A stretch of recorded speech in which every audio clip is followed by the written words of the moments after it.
Fine, this is problem number 23. Let us check out this. Akshita's dad needed a loan of Rs 20,000 to buy a new car.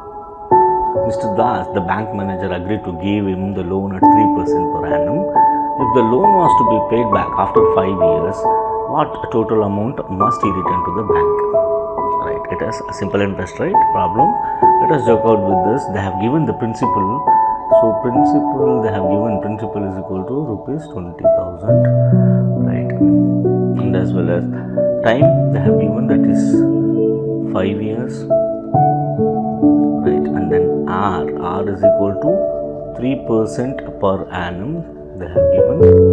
Then we are supposed to find the amount. Amount is equal to what?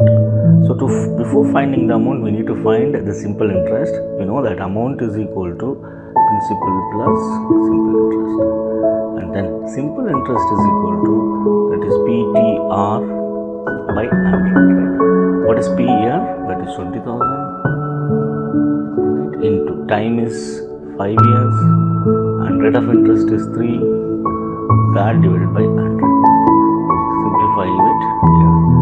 So 5 3s are 15, 15 2s are 30. So it is 3,000 rupees. Otherwise 200 into 5 is 1,000, 1,000 into 3 is 3,000. The simple interest is 3,000 rupees, right? But the question what they asked is, what total amount must he return to the bank? So that is, amount is equal to principal. Principal is how much?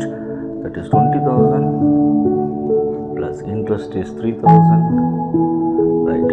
So Akshita's dad is supposed to pay 23,000 rupees to Mr. Das, a bank manager. Hope you understood, right?